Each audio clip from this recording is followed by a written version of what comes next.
notice this is not a K5 Blazer. It's in a Camaro, a Chevelle, a C10, anything like that. Didn't know this was going to go down, but I got an opportunity to buy my old 2004 GMC Yukon back. And I just recently realized how nice it is to have a SUV with a sea of single cab pickups, and we've got a few little cheap operating cars that we use daily. How nice this is to have for a family ride. You know, I got it, but I didn't quite get it, you know. But if you want to know where this thing came from, about 5 years ago, me and my wife found out we were going to have a child, and I had actually, if you saw the blue 72 C20, I had another Z71 pickup, and I had another truck. Well, as I'm sure a lot of you dads will agree with me, you kind of freak out a little bit. And I thought, oh, I can't haul a kid in a single cab pickup. Oh gosh, I got to save as much money. It seems ridiculous to have all these cars. So I went on a selling frenzy. I sold all that stuff, and I was like, I need an SUV. So I got on Craigslist one night at work, and I was just like looking at Tahoes and Yukons. I thought, okay, man, I'm gonna straighten up and fly right here. So I found this rig, and it was a really good shape. It had like 170,000 miles on it. Well taken care of with a really good, nice paint job on it. So I bought it. I think I gave like 4,000, 4,500, something like that. I can't remember. So, as you know, waiting on this 9-month period till the child comes, I think I owned this for about 4 months before I realized doing the things that I do, pulling stuff, hauling things. Oh, I found a set of wheels and tires. Well, you don't want to put them in there because they're dirty, or I need to haul an engine or whatever. You don't want to haul that stuff in something nice like that.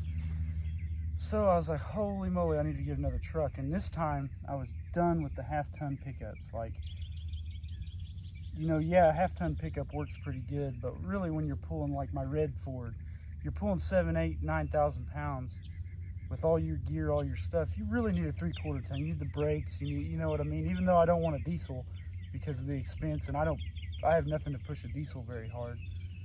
I needed a gas 3/4 ton. So ended up, I didn't know, my in-laws, they decided they wanted it. So I sold it to them, and then I started my hunt for a pickup. Well, I knew what I wanted. I wanted a 6.0 gas truck. Well, I ended up finding one, and that's the one actually I've got up for sale now because I've acquired 2 more 3/4 ton trucks. It's like I went through this time where I couldn't get one and I couldn't afford one till now I've got too many of them.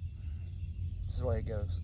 So it's been 4.5 years or so. Well, the opportunities come up, and my mother-in-law sold this back to us. You know, I had said that we would be interested, and whenever she was ready, we would buy it. And sure enough, that happened last weekend. So we got it back, and I got looking at it, and it's basically, aside from having some extra miles on it, it's basically in the same shape it was when I sold it to him. So kind of got lucky there. So yeah, so what I'm gonna do is I'm gonna clean this thing up. And it's like, I was thinking about, well, what can I do?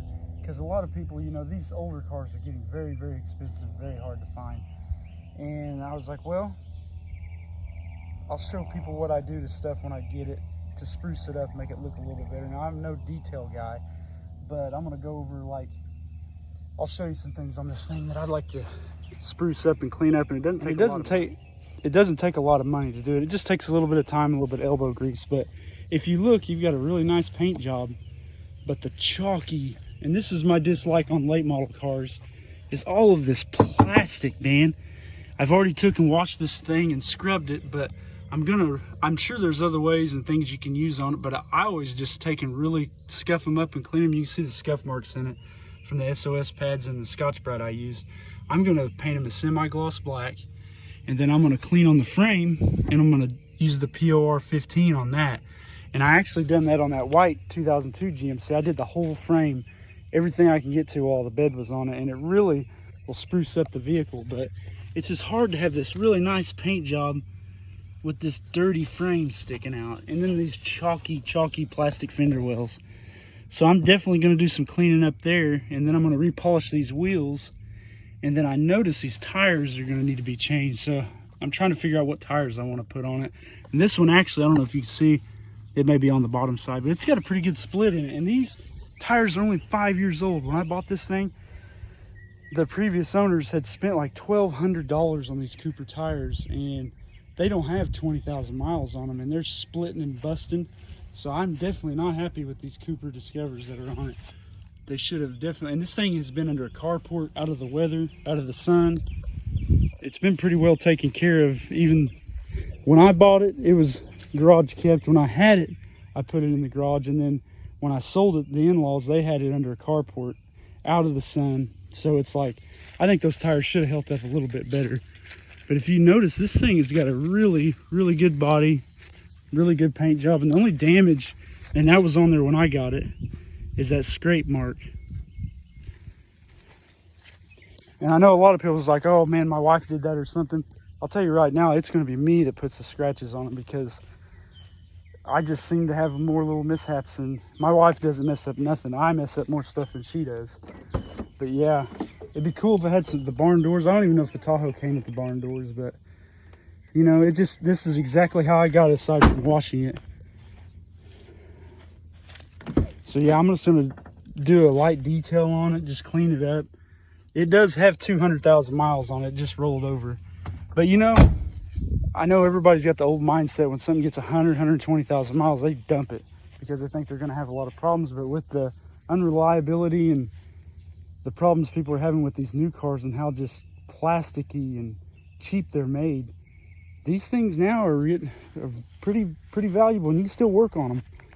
And that's what I really like about this. I think they call it GMT 900, from the 99 to 06 model trucks, Tahoes, all that stuff. You can still do stuff with these, and they're pretty, people treat these things pretty bad, and they keep on going. Now I do have to put a window regulator in this, and it shows that it's going to show up today. So I'm waiting on that, and I'll put a window regulator in this. But yeah, I mean, this thing's pretty clean. I'm definitely blessed and happy to have it. The seats aren't, this is getting somewhat broken down, but now they make these covers and all this stuff for this. So, but man, these things, I'm telling you, when you take care of them, and I know everybody bashes the 4L60, but I have not had very many problems with them. I mean, as long as you don't overload them and you're not trying to put 600, 700 horsepower to it and trying to pull 10,000 pounds, the 4L60 actually works pretty good if you used it for what it's designed for. If you're not trying to abuse it, I think they work fantastic. So, and this one has been rebuilt. The previous owner had it rebuilt before we got it at some point. I can't remember the details on that. It's been 5 years, but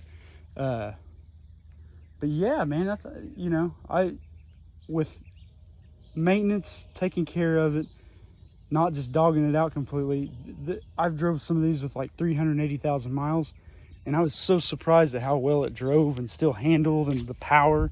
I mean, don't be scared of 200,000 miles, because it's just, they have so much more. There's another 200 easy left in this thing if you take care of it.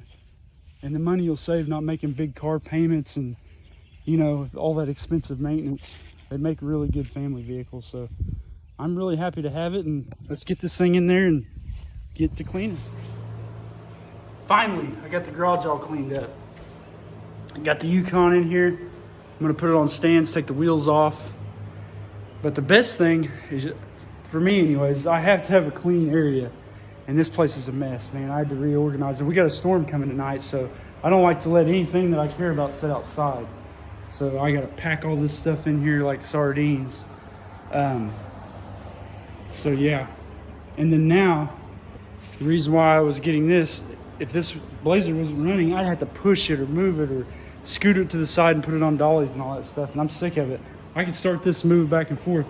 Now it still doesn't have brakes, but you gotta, like, you know, if you know what I'm talking about, you know how to make that work. But yeah, so nice to be able to start and move this thing around. And you know, getting older, it saves that back. So yeah, gonna pull the wheels off this and get to cleaning and all that kind of stuff. So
One thing I was going to share too is I always start with the front when I jack one up, because that brings the front up, and then when you start at the back, as you start jacking up, your jack is going to roll. As it's moving up, your jack is going to roll towards the front of the car. Well, it keeps from pulling the vehicle off the stands, whereas if you did it, it'd probably work both ways. I always start with the front and move to the back. That way the jack will follow towards the front of the truck and keep the jack stand sitting steady. And I always like to have them even. I don't like them all crooked and all that stuff. Now, I do think the rear is up a little high, but that's okay, as long as it's evenly sitting up there and it's solid as a rock. So, but yeah, I just wanted to share how I usually jack them up and everything. But it just seems easier to start with the front and go to the back, because when you put the back under there, I don't know, I just don't feel as comfortable ending with the front as I do ending with the rear. So let's get these wheels off. Oh man. So I've had to take the Yukon back off the jack stands because I thought that my 20 volt DeWalt impact, which it usually does, bust these lug nuts off. But a long time ago, whoever put these tires and stuff on here, when you take them to these shops, they use the impacts. What you're supposed to do is tighten it up and then torque them down with a torque wrench. But right now, I've a broken extension already with a 1/2-inch drive, and I tried it without a cheater on it, but I'm afraid I may not be able to get these wheels off. Oh, that is ridiculously tight.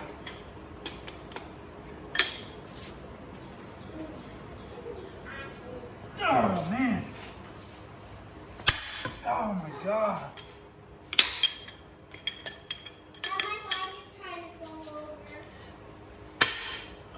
These things are so overly tight, so stop using the impacts to bust these things down.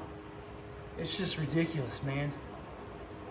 Like, could you imagine being broke down the side of the road and having to change a flat with a regular, like if you didn't have a cheater pipe, you just had your regular tire tool, these would not have busted. You would have had to call somebody. And I know most people have AAA and all that stuff, but come on, man. So I'm a decently strong person, and yeah, anybody that doesn't have a decent amount of power, and I don't have enough power just to use the brake over, but I got to use the cheater. So.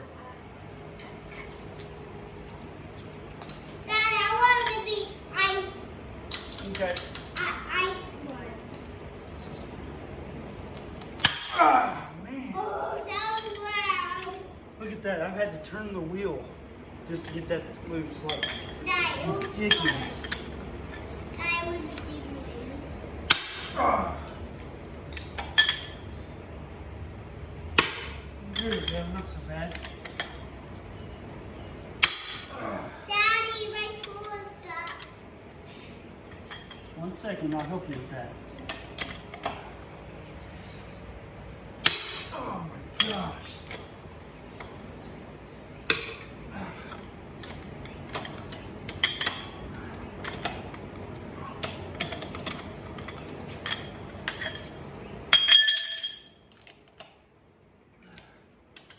Man, same story. That's too tight. So yeah, I'll go to the other side. What's up? What happened? Oh, did you get it out? Cool. What are you doing there?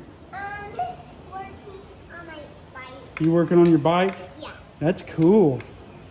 I'm gonna make it ice. You gonna make it ice? Okay. Fire and ice. Fire and ice. Okay.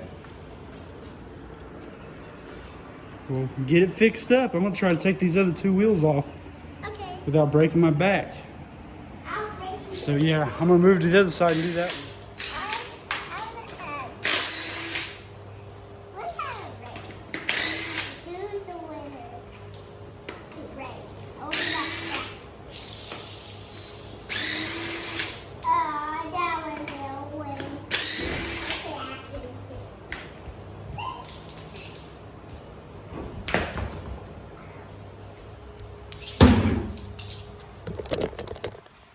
Don't mess with that, okay?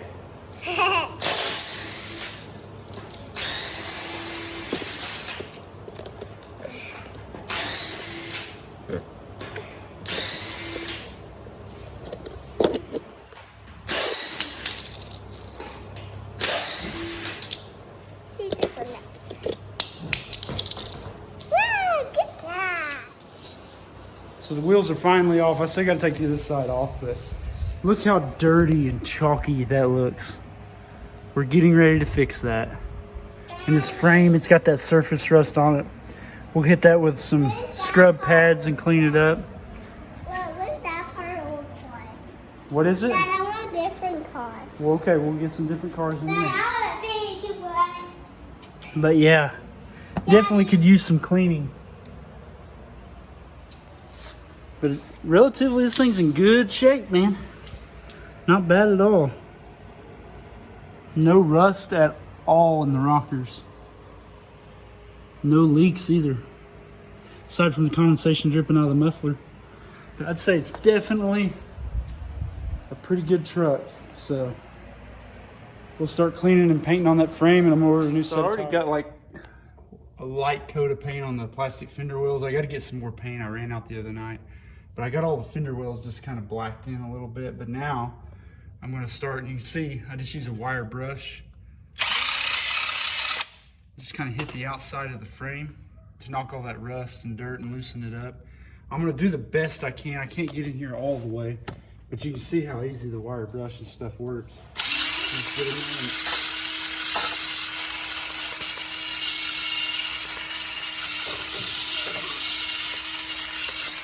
And I'm just going over everything that I can see with the wheel on that you're going to see inside of there. And then I'm going to slowly start working my way around the whole outside of the frame again. Anything that you can see walking by the car is going to get painted. You know, we're just trying to make a really good 30-footer out of it, you know. But Dad, just trying to make it look pretty good. So I'm going to keep wire wheeling and everything, and then I'll do the cleaning and prep after I get done.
So now after I've wire brushed all this frame, I've done all the cleaning I need to do.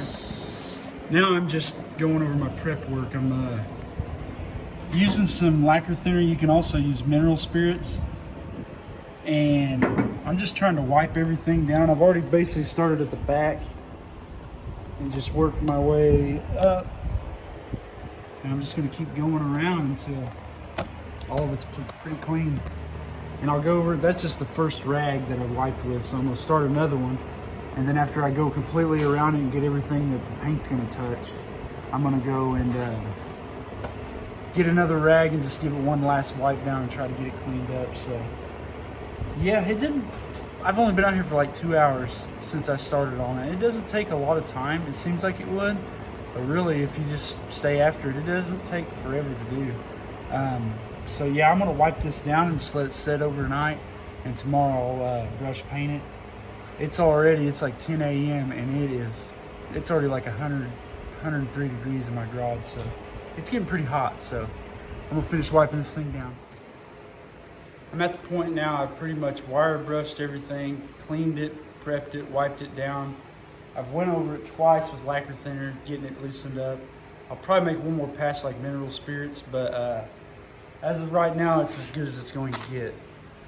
So I'm gonna call it quits for the day on this and let it kind of just sit and dry overnight. But yeah, I've definitely, this middle part right here, I won't do so much because it's covered up. I'll brush paint everything with the POR 15, and then what I can't get, because I might power wash it and then just finish in with that semi-gloss rattle can paint. But as you can see, it definitely cleaned up pretty good. And it says on that POR 15, you just go right over the rust. Well, I've already sanded it. It's about as good as it's gonna get. And like I said, what I can't get to, I'm gonna touch up with the rattle can. But I say all in all, pretty good. And it'll definitely last for what life this thing has left. But it's just simple stuff that you can do to just try to make it look a little bit better. I know it's not gonna be perfect, and this thing's not worth doing a complete, you know, take the body off the frame and do all that kind of stuff. And basically the end result will be like what I did on this truck. But this truck, I had the bed off. I basically had the engine, everything else out. And I basically did everything. And I have not washed this truck but maybe twice since I put it together. And that's all the framework on it and everything. And it cleans up good when I wash it. So this is basically going to look just like, the Yukon's going to look basically just like what this does. And mind you, this truck's dirty, man. I haven't washed it. I've been using it fishing and working. I hauled a load of stuff to the dump yesterday.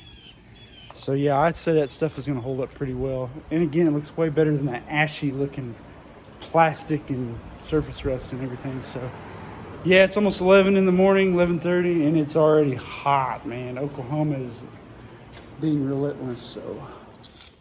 So got my prep work done. Just use these little cheap $1.50 brushes from Lowe's. Got my POR 15. And now I'm gonna start the process of putting this stuff on. On the first coat, I kind of go thin on it. Let it set up and get a little tacky. But yeah, just kind of brush it on. It looks like it doesn't want to stick or be kind of runny. That's just why I do the first coat kind of thin. Get that brushed on there.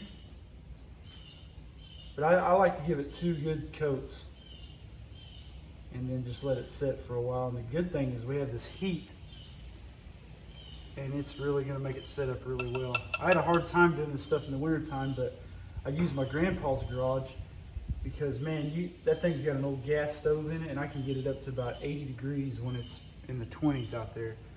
So that's where I like to do all my painting and a lot of stuff where I have to use things to, you know, paint wise. But yeah, that's basically it in a nutshell. Just go around and it seems kind of ridiculous. It's like, oh man, you should spray that with a gun, whatever. But what I have on this setup is the overspray, man. I don't want to deal with overspray getting on everything. And this right here to me is just so much easier, man. I hate to take the easy way out on stuff, but sometimes you got to treat yourself. So, but yeah, that's what first coat looks like right there. And it will try to run a little bit, but you just got to kind of touch it up a little bit. But yeah, I'm gonna go ahead and hit this whole frame and get this thing first coat on it. All right, so I'm nearing the end of my detail phase here. You can see I got the new tires mounted and balanced. I went ahead and went with the Falken Rubitrex. This is 265 7016. And I know what you're thinking. It's kind of an aggressive looking tire, but not really. It's still, I've done the reviews on it. It's got some good manners. This is a 2-wheel drive, but you know, we'll be probably driving it in inclement weather and stuff. So like, I found out if you're in grass or slick roads, it's just better to have a little bit of grip, and it looks good. So, I mean, I like them. That's all that matters. So, but yeah, I'm just kind of going over this and polishing them up, getting them shined a little bit. So, just trying to get the dust off of them. put a little bit. I'm using this white diamond polish or whatever. If anybody knows of any better suggestion, I'll take it. But I got that little power ball. I probably should have washed it, but I didn't. Get some of that off there. There we go. But yeah.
I'll let it dry up a little bit more, but yeah, you can see what the finished product looks like right here.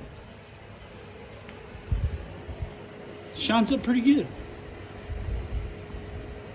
And if like I have an old set like center lines or something, I usually take like 4 and 6, 800 and 1,000 and I'll wet sand it and then take and polish them out, and they work pretty good. But I think these have like some kind of a special coating on it, and I don't want to end up like sanding it off or anything. So like, this is good enough, man. This is like a family cruiser, you know.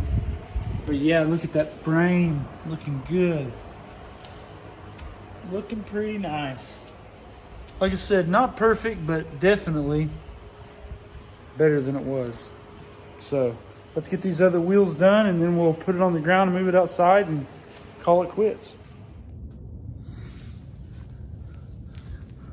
All right, so it's now time. I'm finished with the Yukon. Went ahead and got all the painting done on the frame, the wheel wells. Got the new Falken Rubitrek ATs on it. Polished the wheels. I re-greased the front end, just done a little bit of maintenance and stuff on it. It's looking good, man. You don't see the rusty frame. You don't see the chalky looking plastic fenders. It's looking pretty good. Looking real good. This stuff just doesn't stick out like a sore thumb like it did, you know. There's a few spots that needed to get to, but you know, it is a daily driver. I still haven't waxed it yet. I polished the front bumper and the grill. It still needs some detailing and cleaning, but I'm kind of out of time on it because I need to get the transmission out of the 72 is going to be next. So I'm going to go over a video with that and do kind of a where'd it come from kind of video, you know. How I ended up with it, why did I sell it in the first place, and now why do I have it back. So I'll go over a video of that, and then I need to get the brakes. Working on the green Blazer. I'm gonna try to run down here real quick. I'll show you what's happened to it now. Oh. So, I went out here to start this up because I had to move it out to get my motor out. And like what will happen with carburetors, the float stuck in it. So it flooded the motor out with gas. So I just kind of got aggravated, and I was like, I needed to stay focused, get the Yukon done. But yeah, so now my go-to thing is put Edelbrocks on, because Edelbrocks just work real good. I know a lot of people hate them, but for stuff like this, they work well. But I'm actually going to take the top off. There's a float stuck with a needle stuck in it, but it's flooded it out bad. But I need to get this where it starts and runs, and we got to get it moved. Get the transmission out of that. And so yeah, I'll be the next video is going to be the transmission on that 72 Chevy, and I'll go over why I have it and where it came from, how I found it, all that good stuff. And we just got to get this thing where the brakes work and get it over and get it put up, and then I got to bring the gray one over and we're going to put that thing together and get it turnkey. So stay tuned for the next one.